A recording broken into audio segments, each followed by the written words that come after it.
CD2. Unit 5. Marriage, Traditions and Trends. Page 35. Listening for main ideas. A. Close your book. Listen to the lecture and take notes. Good afternoon, class. Today, I'd like to talk about a subject which is probably going to be very important in your future, for many of you at least, marriage. Marriage, as you probably know, has been with the human race for thousands of years. And although some would say that the institution of marriage has come under attack in recent decades, marriage isn't going to disappear anytime soon. We're going to start today by looking at some definitions of marriage. Then we'll consider the selection of a marriage partner, a critical decision that you will see has been handled very differently by different cultures. We'll see that how societies handle this question has changed in recent decades, and this change is having a strong impact on marriage in today's world. Okay, so what is marriage? This may seem like a simple question, but not every society answers it in the same way. Generally, we can describe marriage as a more or less durable union between one or more men and one or more women that is sanctioned by society. I know that's long, so let me repeat it. Marriage is a more or less durable union between one or more men and one or more women that is sanctioned by, that is accepted by, society. All right? Now, the words sanctioned by society are an important part of this definition because social approval is what distinguishes marriage from other relationships between adults. A second important point is that the obligations between partners, or the responsibilities that the partners have toward each other, are specified in marriages. Now, what do you think might be an example of a marriage obligation? What are married people expected to do? Yes, Monica. To take care of your marriage partner? Good. Anything else? To take care of the children? Absolutely. Those are the main ones. So, one obligation is to provide care for the children and provide them with an acceptable position in society. Now, this definition of marriage says that marriage is a licensing of parenthood. Okay, just what do we mean by that? A licensing of parenthood means it allows people to become parents. Now, in most societies, the key has traditionally been having acceptable social fatherhood. This is called social fatherhood because traditionally, the father is supposed to be responsible for ensuring the social development of the child. Some people say, though, that this task has more often fallen to the mother. In addition, nowadays, some people prefer to use a term such as social parenthood and do away with the gender bias of the traditional term. I see a question. Go ahead. I'm a little confused by what you mean by social fatherhood or social parenthood. Could you explain more about that? Sure. How about an example? Maybe that would make the idea clearer. In many countries, children can be adopted. Now, in those cases, the adoptive parents are not the actual birth mother and father. Okay, so the people who adopt the child become the social mother and social father. Exactly. So, if you remember that the social mother or father isn't necessarily the birth mother or father, you'll have the idea. Okay. All right. So, those are a couple of ideas about marriage and how marriage can be defined. Now, let's move on to take a look at how marriage partners are selected. The first ideas that are important are exogamy and endogamy. Exogamy, that's E-X-O-G-A-M-Y.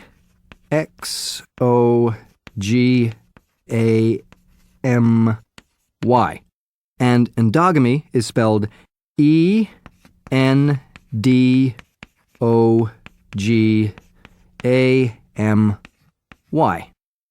Do you have that? Okay. So, exogamy is the idea that marriage should take place with someone from outside of our group. And endogamy is the opposite, the idea that marriage should take place with someone inside our group. Now, this sounds quite simple, but if you think about it, any individual belongs to many different groups. For instance, we can belong to a racial group, a national group, a socioeconomic group, or a religious group, to name a few. So, one idea of marriage might be that you should marry within your religious group. For instance, the parents of a Muslim child might want their child to marry another Muslim. Parents of a Catholic, another Catholic, and so on. What would that be? Exogamy or endogamy? Endogamy, because that's inside a group. It's the same religion. Right, that's endogamy. However, those same parents would almost certainly demand that their child marry someone who was not a member of their immediate family. In other words, you can't marry your brother or sister. That's illegal in many societies. That's a fairly universal example of exogamy. Rules against marrying someone within one's own immediate family are thousands of years old. If you think about your country, your culture, or your parents for a few minutes, you'll realize that endogamy is an extremely powerful idea in most societies. However, this concept is changing. Take my brother as an example, or I guess I should say a counterexample. What I mean is that his marriage is a good example of exogamy. He's married to a woman who is a different race and different nationality. They speak different native languages. Although our family has been understanding and supportive of his marriage, he's the only person in the entire family who has married outside of our national, cultural, and language group. So his marriage is far from the cultural norm. In many other parts of the world, the cultural norm as well is to marry within the national, racial, and linguistic group. This is interesting to think about, and I'll give you chances to discuss this later. Now, let's move on to the second point, about how marriage partners are selected. Who chooses the marriage partner? Well, if we look at different cultures throughout the world, the decision is made either by the family, usually the parents, or by the couple who is getting married. The first case is called an arranged marriage. In an arranged marriage, the family restricts or controls the choice of marriage partner. In extreme cases, the individuals getting married don't meet each other until the wedding ceremony itself. Obviously, there's no dating or romance before the wedding in this situation. Now, depending where you come from, you may be very familiar with arranged marriages because they're still common in the Middle East, Africa, and some countries in Asia. Arranged marriages are found in cultures in which the extended family is common. That is, the family is made up not only of parents and children, but also grandparents, grandchildren, and perhaps even aunts and uncles and so on. In extended families, marriage is a family affair, and individuals are expected to conform to the overall wishes of the group. In other words, the people getting married have little or no independence in terms of choosing their marriage partner. Now, in contrast to arranged marriages, people in many places around the world have a great deal of freedom in deciding who they'll marry in what some call love marriages. However, the notion that marriage is a private decision between two people is not a traditional idea. Typically, marriage has been the business of the whole family or even the whole tribe. This has been the norm throughout most of the world, and the idea that men and women could marry freely is relatively modern. In ancient societies, the tribe had to approve of the match, and the idea of a couple choosing each other freely would have been extremely shocking, and in many cases, against the law of the group. In other words, the wishes of the individual were subordinate to the wishes of the group. Even in the societies upon which modern Western civilization is based, meaning the Romans and the Greeks, marrying for love was virtually unknown. The fact is, love has not been the point of marriage in much of human history. Having children and cementing ties between families, tribes, and other groups have been considered far more important. Actually, this all makes sense when you consider that marriage laws are essentially attempts to preserve the type of family unit that is valued in that culture and to protect traditional cultural values. Now, let's fast forward to the present. As we're all aware, the situation surrounding marriage has changed. The world has been undergoing rapid changes in the past century, and one of those changes has been a general eroding of the extended family in many parts of the world. The extended family is gradually being replaced with the smaller nuclear family, in which parents and children live separately from other members of the family. In the nuclear family, individual choice is very important. The idea is that mature individuals should make their own choices regarding marriage, and that love and romance are necessary conditions for a successful marriage. The couple is also expected to set up an independent household of their own. So, for better or worse, the world seems to be moving much more strongly toward freedom of choice where marriage is concerned. I think that it's interesting to speculate about the possible results of this trend. For instance, what do you think might happen where endogamy and exogamy are concerned? Do you think we may see a breakdown of endogamy? Will traditional institutions such as arranged marriages begin to erode? Do you think we'll see more interracial and international marriages? If so, how will this affect our world? Well, I'd like to hear what you think about these ideas, so take a look at the discussion questions 2 through 5 at the end of Chapter 6 and be prepared to discuss those next class. All right? Any questions? Okay, get out your homework and let's break into groups.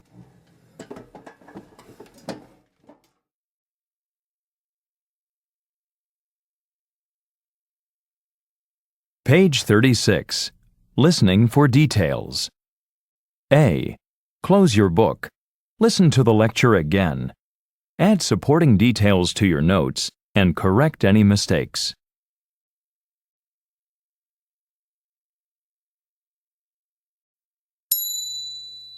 Unit 5. Quiz. A. Listen to each question. Circle the letter of the correct answer. 1. According to the speaker, what is one important marriage obligation?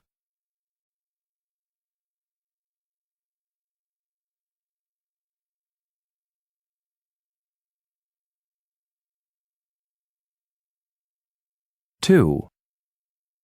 What are fathers traditionally responsible for?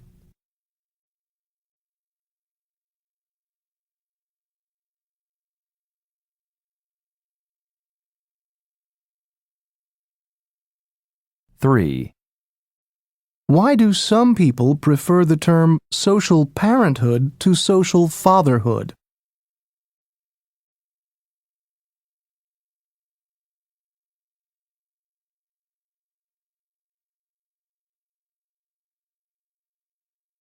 Four.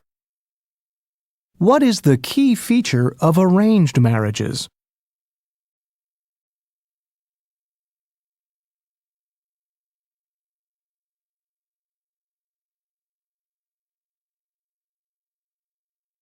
Five. What is happening to the extended family?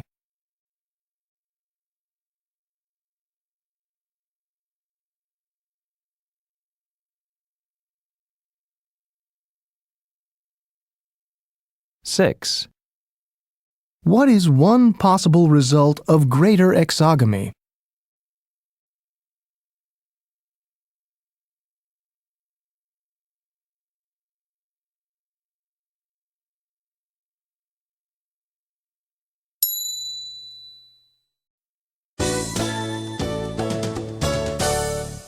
Unit 6. Black holes, white holes, and wormholes. Page 42. Listening for main ideas. A. Close your book. Listen to the lecture and take notes.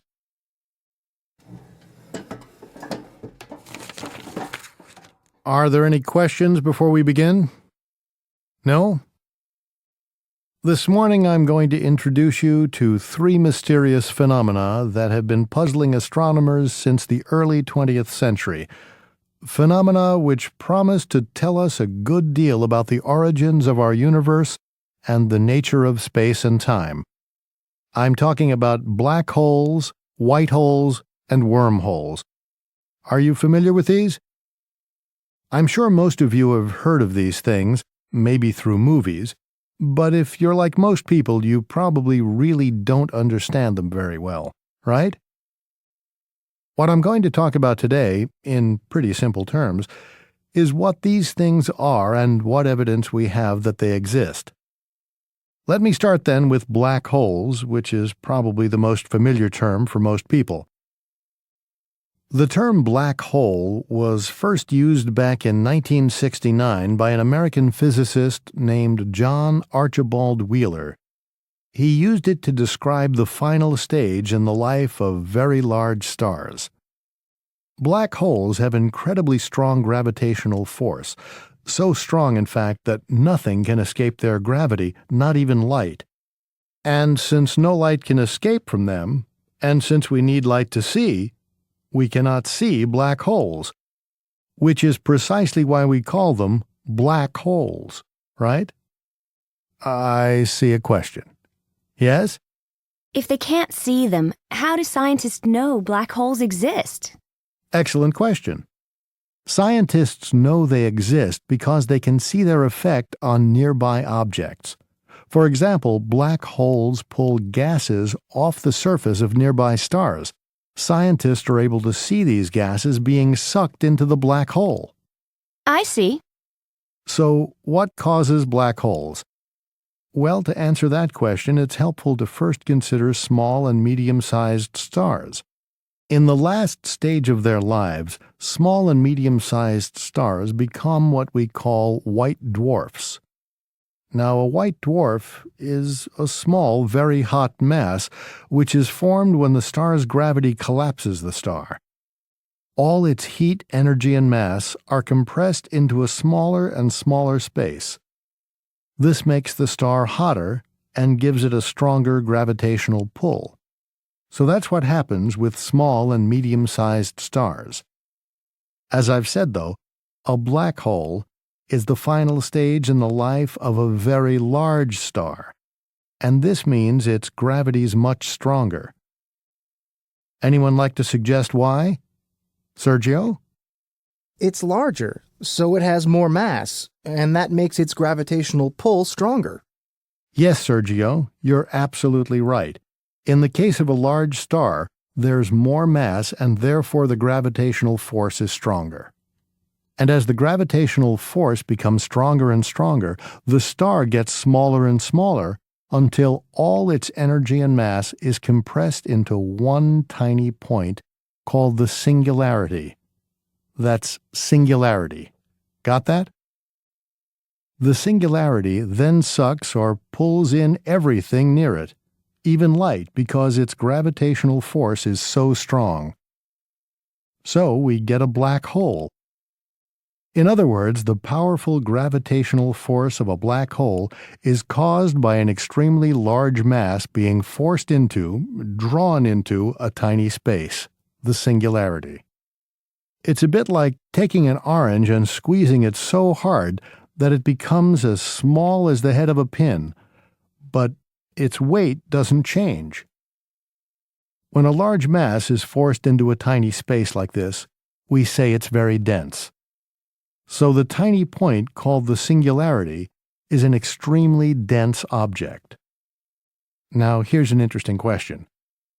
How small does a star need to become in order to create the huge gravitational force of a black hole? Well, just consider this. We're told that if the sun were the size of a large mountain, it would need to shrink to the size of a small butterfly. Think about that.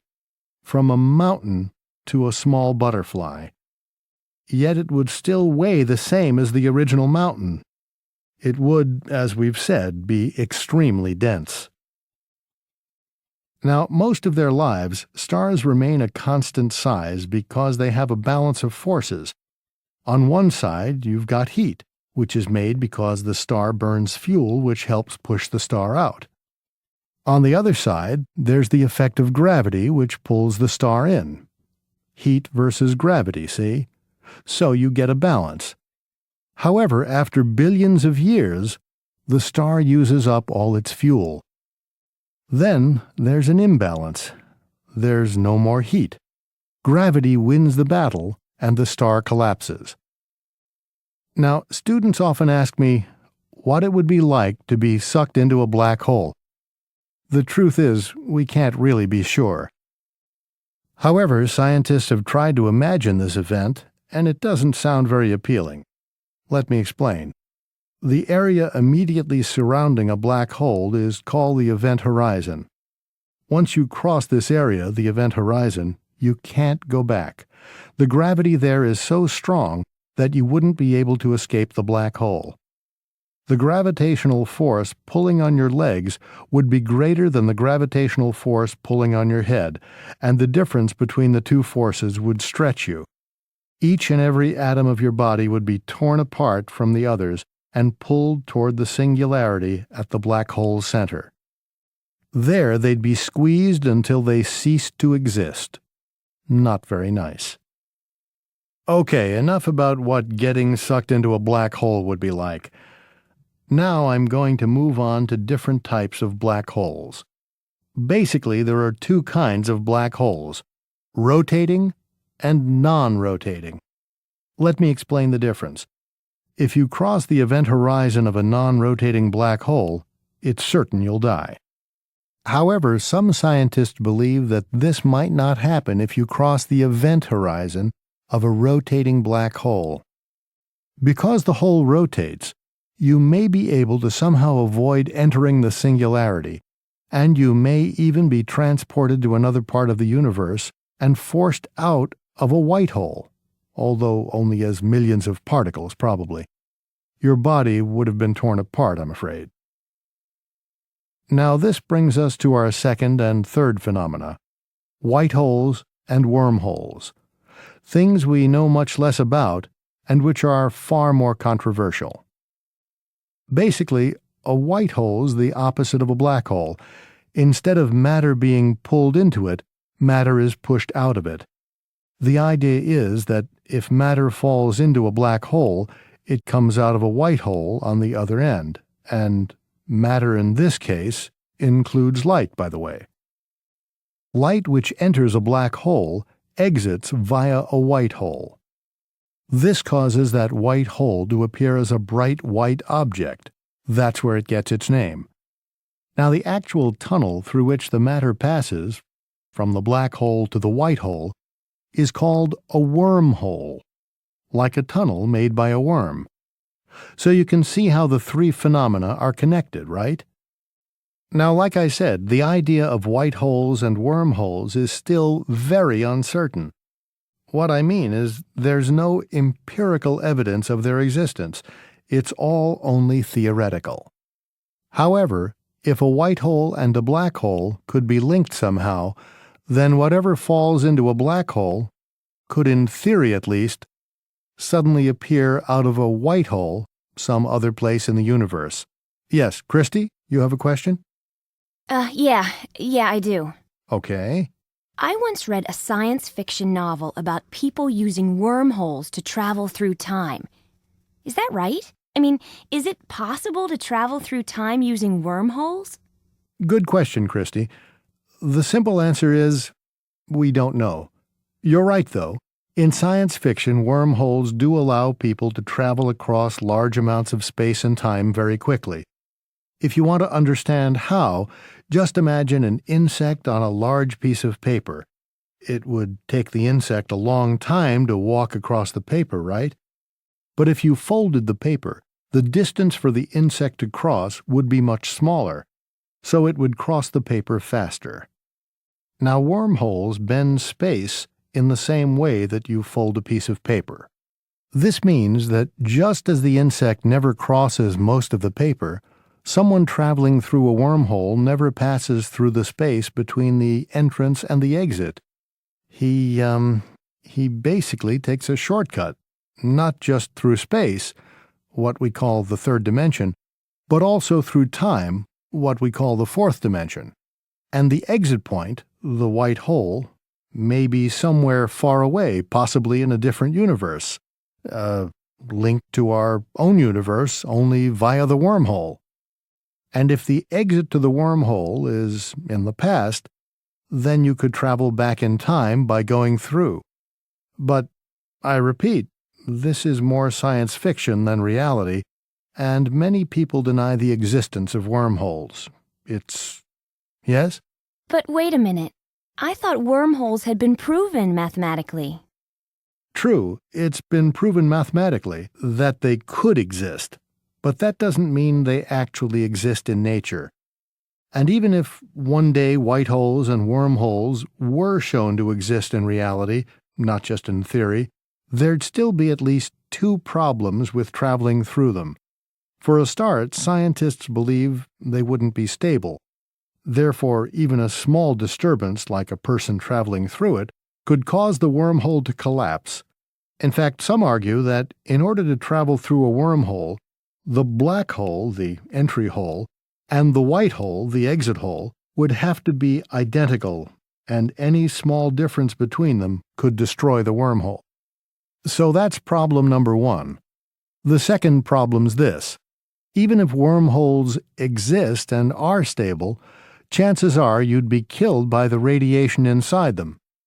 So you see, although these are interesting concepts, right now it's difficult to know how real they are or how useful they might be to us. All right, that's all I want to talk about today. I've tried to give you a simple introduction to three mysterious phenomena that astronomers are still trying to understand. Let me just recap some of my main points. I've said that black holes have incredibly strong gravity. That gravitational force pulls everything near a black hole into the tiny center of the hole called the singularity. When objects, including light, get squeezed into the singularity, they're destroyed. However, I made a distinction between rotating and non-rotating black holes. In the case of rotating black holes, if the object crosses the event horizon, the area just on the edge of a black hole, it may avoid the singularity and exit from a white hole in another part of the universe. This might, in theory, make time travel possible. You'll remember that a white hole is the opposite of a black hole. Instead of sucking matter in, it forces matter out. And a wormhole is like a tunnel that connects the black hole and the white hole. To wrap it up, I'll just say once again that there is evidence that black holes exist, even if we're not clear about how they work. We're much less certain, though, that white holes and wormholes exist, and if they do, what value they might be to mankind. One more thing to consider is this. If time travel is possible, then shouldn't we now be meeting people from the future? Okay, that's it for today. Any questions?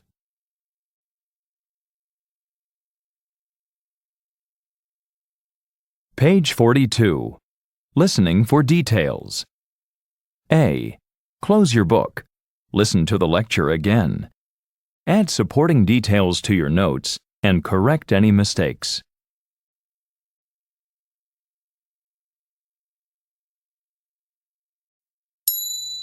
Unit 6. Quiz. A. Listen to each question. Circle the letter of the correct answer.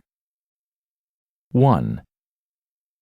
How do scientists know black holes exist?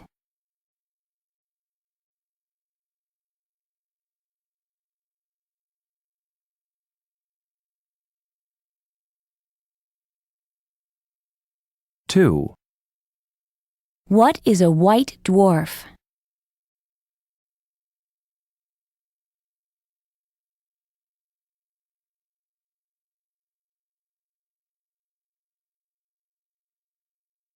Three. What happens when a star collapses?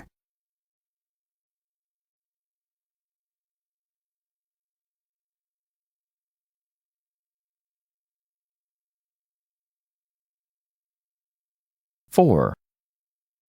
What two forces keep the size of a star constant?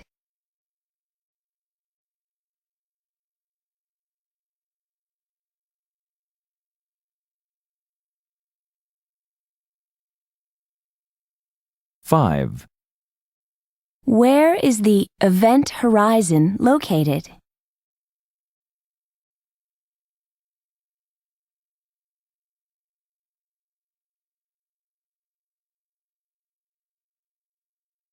Six. Where is the singularity located?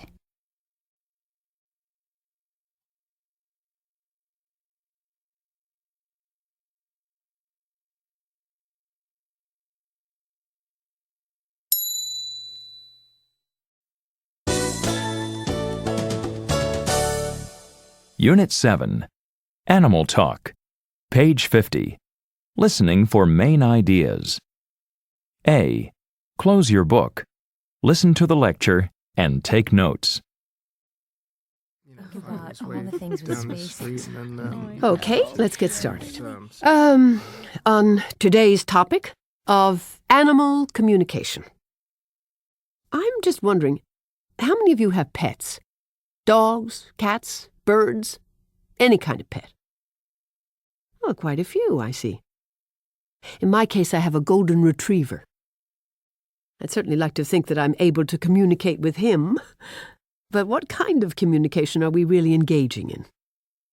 Actually, this is a very interesting and controversial question because, in many ways, it's difficult to compare animals and humans. Humans are one species, and there are many species of animals. And each species has its own way of communicating, and some of those forms of communication are completely different from what we use. For instance, some types of fish use electrical currents to communicate. Some insects use vibrations. And bats use ultrasonic signals. And then there's the sense of smell. Even though humans try to cover natural body odors with soap and deodorant and perfume, odor is a common method of communicating for many animals. So, you see, animal communication is really not very straightforward.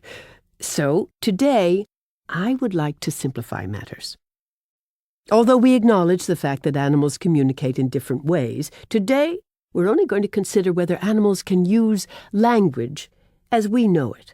In other words, language that is composed of words and that has a grammar. Today, now, I'd like to consider 3 questions. First, what do animal sounds mean? Second, do animals intend to communicate? And third, do animals speak in sentences? All right, the first question that I just mentioned was what animal sounds mean. Now, to understand this, we need to take a close look at different types of communication. These can be divided into 2 types: affective communication and symbolic communication. Affective communication involves the communication of emotion. Humans use affective communication when we laugh, when we cry. And much of our nonverbal communication is this affective communication. We show a great deal of feeling with our facial expressions, gestures, and so on. Of course, animals can also express emotion.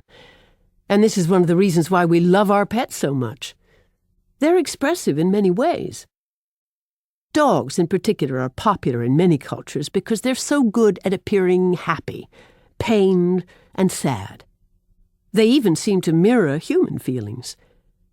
For instance, when I'm feeling down or I've had a hard day, my dog becomes quiet and actually looks a little sad or tired himself.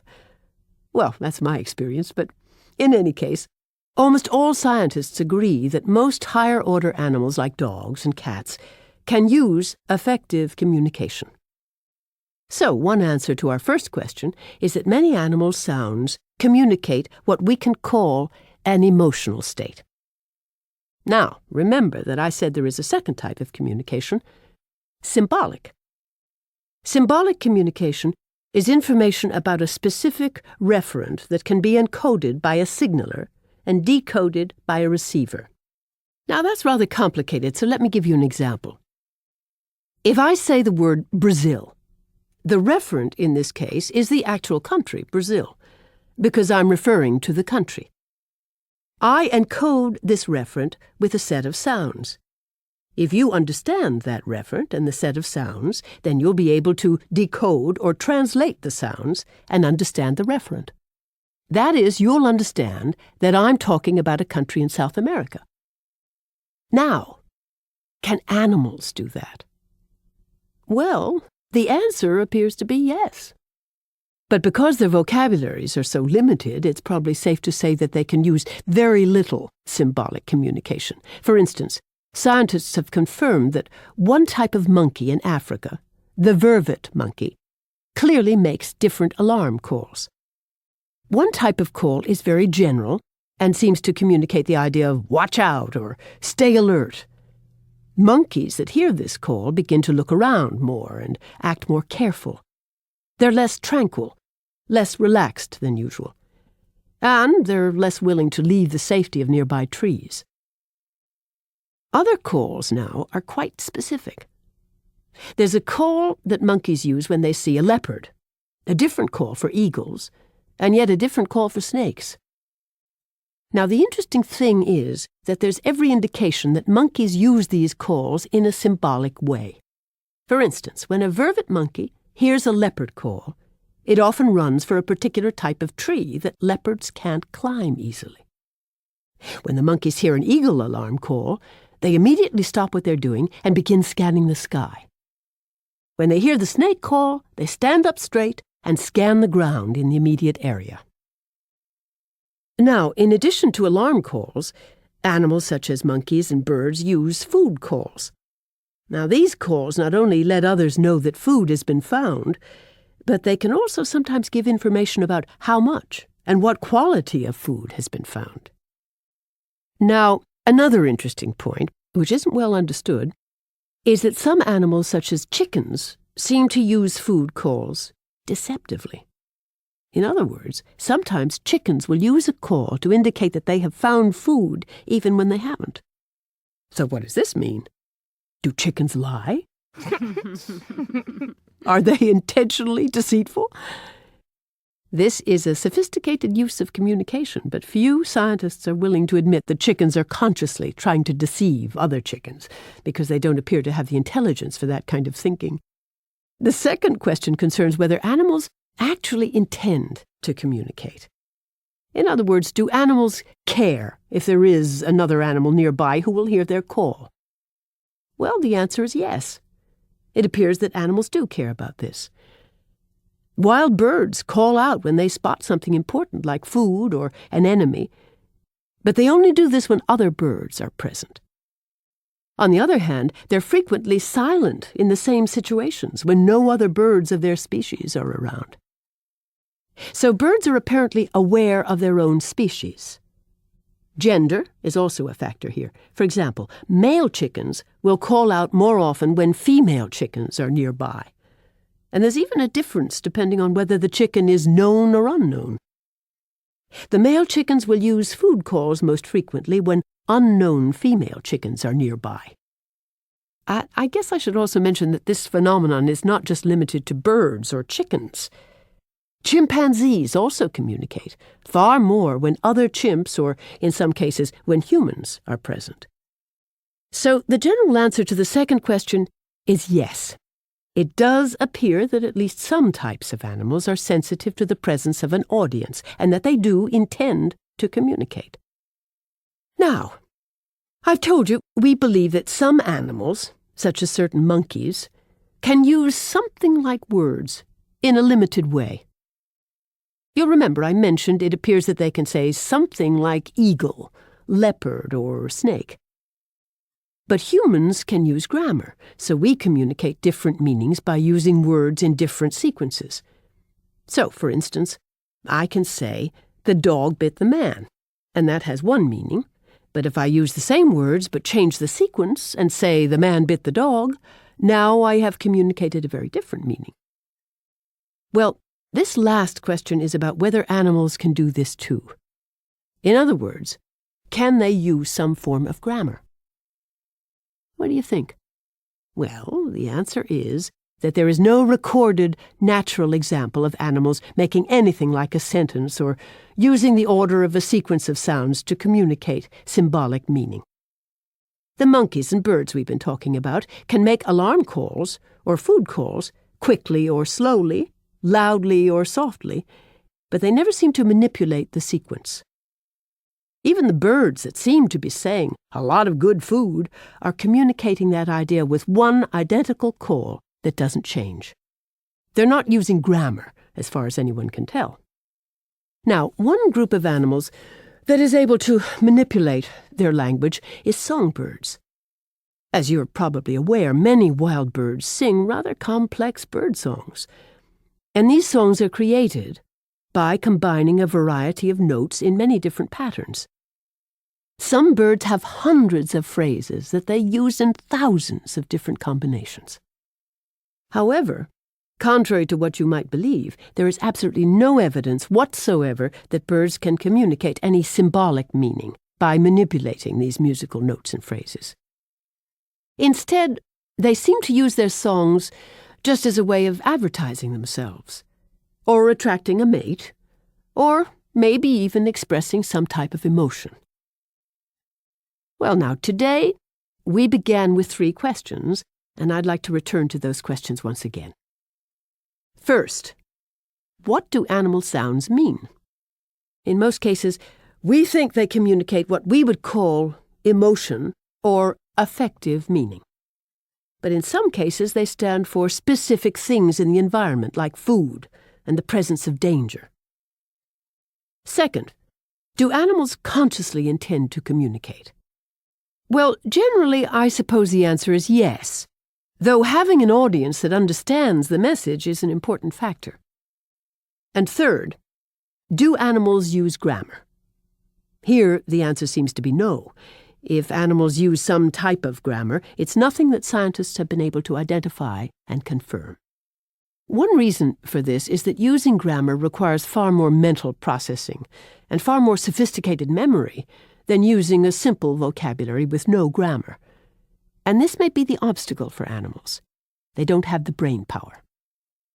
Some animals do have the brain power to use a very limited number of individual words in a rigid, inflexible way, but they can't acquire thousands and thousands of words like human beings and then manipulate those words using grammar. The thing that really sets humans apart from animals is our incredible ability to use language symbolically, produce the same words in many different combinations, and assign different meanings to those combinations. In short, grammar is an innovation that only humans have been able to develop. So although I might prefer to believe that when I get home tonight, my dog will say something like, "Nice to see you, let's go outside and play frisbee," he's probably really communicating something more like happy, happy, or hungry, hungry. But I'll settle for that, because we communicate pretty well with each other. All right. Now that's it for today. Are there any questions? No? Okay. Will you please read chapters 6 and 7 before next class? And I'll see you then.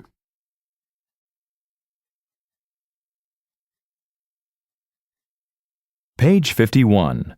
Listening for details. A. Close your book. Listen to the lecture again. Add supporting details to your notes and correct any mistakes.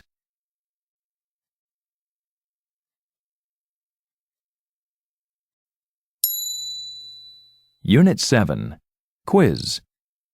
A. Listen to each question. Circle the letter of the correct answer. 1. What type of communication involves communicating emotion?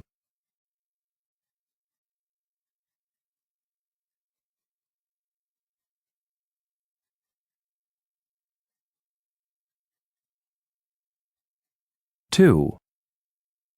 What does a vervet monkey do when it hears an eagle alarm call?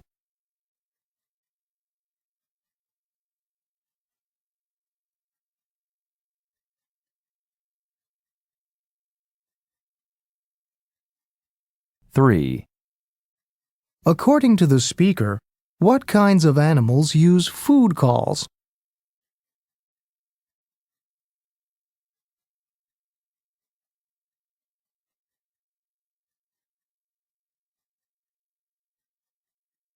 Four. What is an example of deceptive behavior in chickens?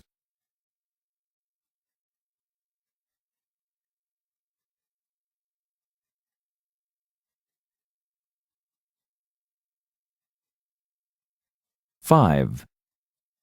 What can humans do that animals cannot do?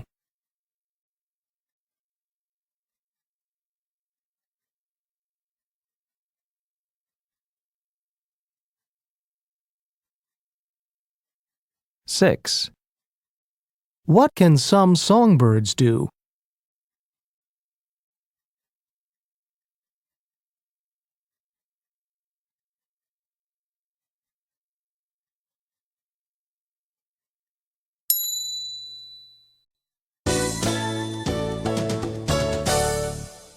Unit 8. Gender Differences in Language.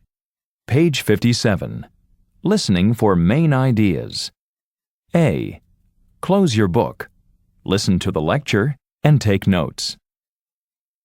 During class, all I kept thinking about was like, what am I going to eat for dinner? Morning, everyone. Gosh, no. You'll recall we began looking at gender differences last week, and I'd like to continue that theme today and focus on male and female communication styles, the differences between the way men and women communicate. Let me start by saying the issue of gender differences in communication seems to be an interesting one for most people, certainly for most students. Anyone like to suggest why? I think because most of us are looking for partners, a long-term love relationship, you know? So it helps to understand the opposite sex so we can communicate with them better. Well, that probably is one major reason. So we can get along better.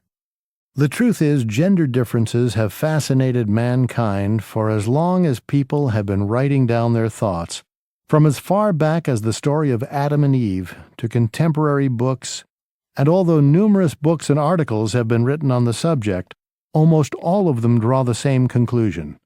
Men and women speak different languages. I'll bet most of us here have read, or at least heard of some book that talks about why men and women can't talk to each other, or how they can improve communication with the opposite sex. Of course, this isn't really surprising. Most of us want to relate better to the opposite sex, and most of us have a sense that there are differences in communication style, even if they're simply based on stereotypes.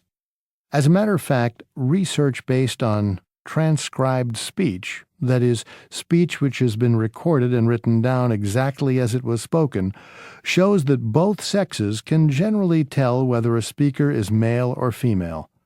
So clearly, gender differences in language really do exist. After all, let's face it, men and women have been misunderstanding each other for generations, and that leads to problems in love relationships, challenges in professional life, the workplace, and so on. Just think about this for a minute, if you will. Researchers claim we spend 70% of our working hours communicating, and 30% of that is talking. So you can see it's essential that we learn how to communicate with each other. There are more complex reasons, though, why studying communication is important. The fact you need to realize that communication's not simply a matter of saying what you mean and being understood.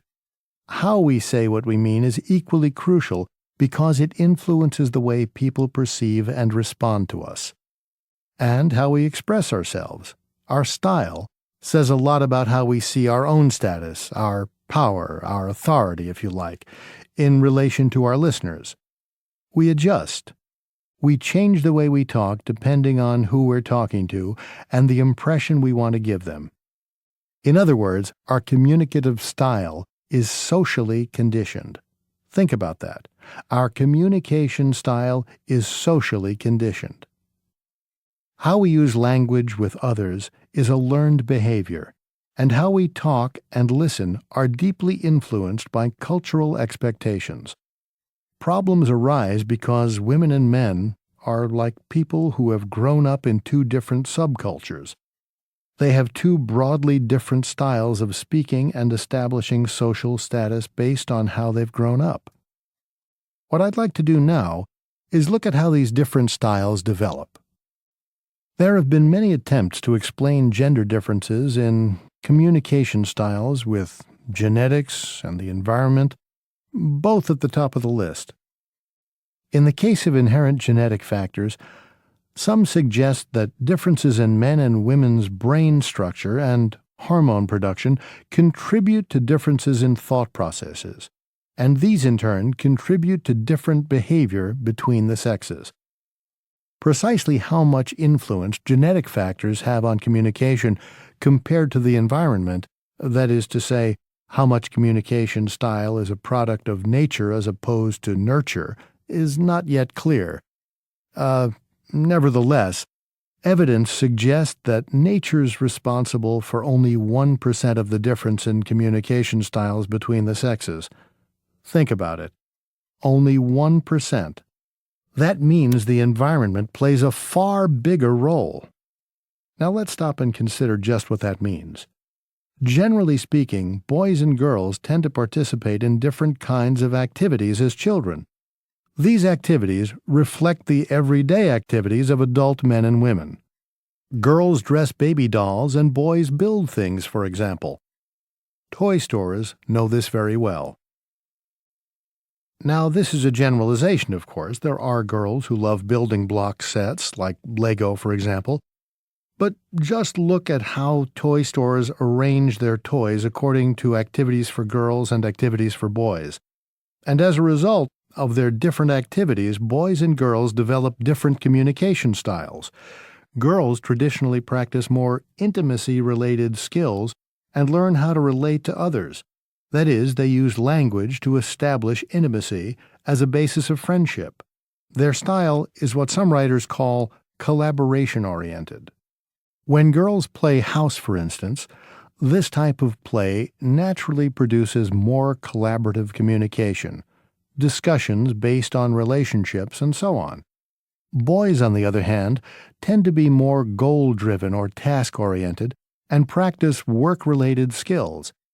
They might discuss, for example, how to build a castle or lay out a track, and how to get the job done.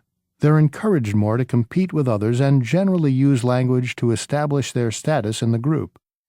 You could say that their communication style is competition-oriented rather than collaboration-oriented. Evidence suggests that these patterns are reinforced when children socialize with their peers. Of course, parents, teachers, and others help establish the pattern of communication in boys and girls by directing children's activities. They buy boys construction-type gifts and girls domestic gifts, for instance. But they also do it subconsciously by talking to boys and girls in different ways. For example, if their children have problems, mothers tend to regulate or guide their children more than fathers, and they tend to be more controlling with their daughters than with their sons. Fathers, in contrast, tend to be more concerned with identifying the problem quickly and demanding a solution, and they tend to do this more with their sons than with their daughters. So the mothers tend to be more controlling and have more rules, and the fathers tend to be more demanding of solutions. So as a result, when they are adults, men and women tend to exhibit differences in their styles of communication. But what are these differences? Well, at a general level, there are differences in the purpose of communication, why they talk. We could say that generally men talk to give information or to report. They're goal-oriented. They focus on solving problems and are less likely to ask for help or directions. Maybe because traditional social roles demand that men behave like leaders, as being in control, whether they feel that way or not. As a general rule, men try to establish status, their level of authority in a situation, but women try to establish and support intimacy or close relationships with others. This might well be because, until recently, it was the man who was typically in the more competitive environment, both at work and at play, and therefore who may have been more concerned about establishing, maintaining, and increasing status. Today, of course, that's changing, and this can be seen in the type of topics men and women discuss. Let's consider that next, as we look at some slightly more detailed observations about gender differences in communication. At the risk of stereotyping, I'll say that women have tended to discuss topics related to relationships, such as the home, clothes, and so on. Men, on the other hand, have tended to discuss money or business. However, that trend appears to be changing, with women talking more about work and money, no doubt due to changing social roles and the fact that more women are working. Actually, one study found that the percentage of women's conversations devoted to work and money rose from 3.7% in 1922 to 37.5% in 1990. That's more than a 33% jump. That speaks volumes, doesn't it? Given the collaboration competition distinction I mentioned earlier, you probably won't be surprised to learn that men tend to be more aggressive and argumentative than women, and use more expletives, strong language in other words. They want to get their point across. Also, as you might expect, women are more successful with interpersonal tasks, in particular, comforting, persuading, and justifying decisions. They also tend to be better listeners than men. One aspect of this is how they listen. According to various studies, in conversations, women use more rights, and so on, to show they're listening. And what about nonverbal communication? Well, women show greater skills in sending and understanding nonverbal messages. Also, they're less likely to signal dominance. Typical male body language, on the other hand, wide gestures, sitting with knees apart, and so on, often displays status and dominance by increasing personal space. Finally, men tend to stammer more than women and use more ums and uhs when they speak. They're more restless, use more hand gestures in conversation, and tend to speak too loudly. Now, before I finish, a few final thoughts for you to go away with. As I've said, male-female communication styles are mainly a social phenomenon. Given that society is constantly changing, we can also expect communication styles to change to reflect the changing roles of men and women. More women, for example, are working and rising to positions of power and authority in business, and this is changing how they communicate.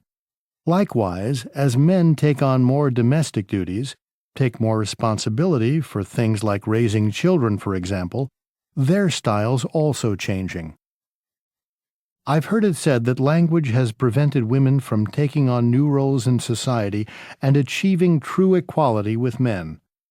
One way to deal with this may be for parents to change, or at least vary the kinds of activities they encourage their children to engage in. This will change the way parents talk to their children, and therefore children's own ideas about how they should speak. Perhaps we also need to reduce gender segregation, get boys and girls playing together more, so they develop more similar styles. In other words, the way we bring up and educate our children is important. In fact, the changes could be quite dramatic. I'd like to close by adding two final words of caution.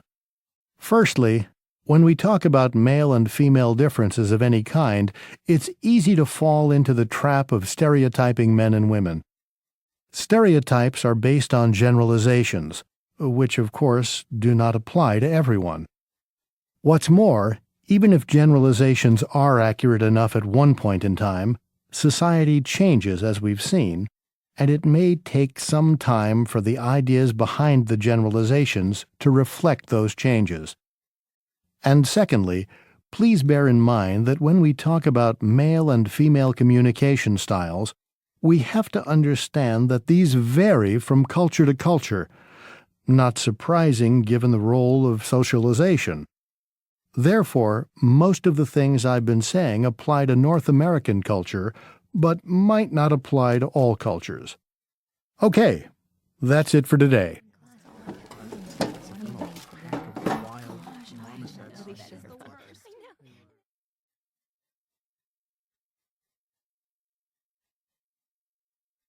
Page 58. Listening for details. A. Close your book. Listen to the lecture again. Add supporting details to your notes and correct any mistakes.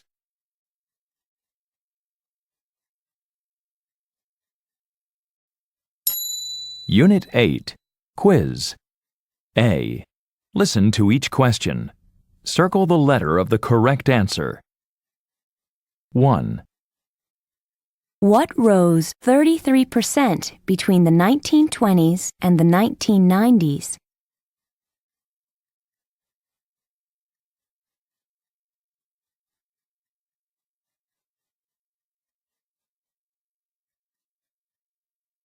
Two. What can people generally guess from transcribed speech?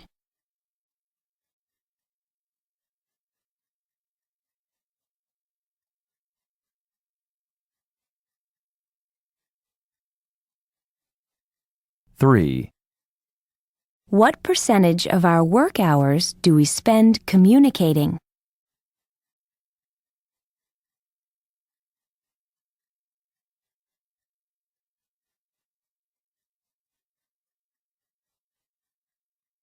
Four. What percentage of gender differences in communication styles is caused by the environment?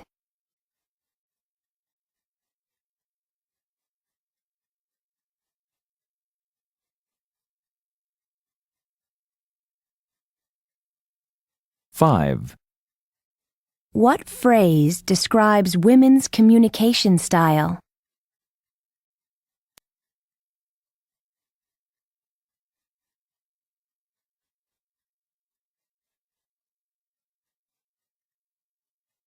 Six. According to the speaker, what two topics have men tended to discuss?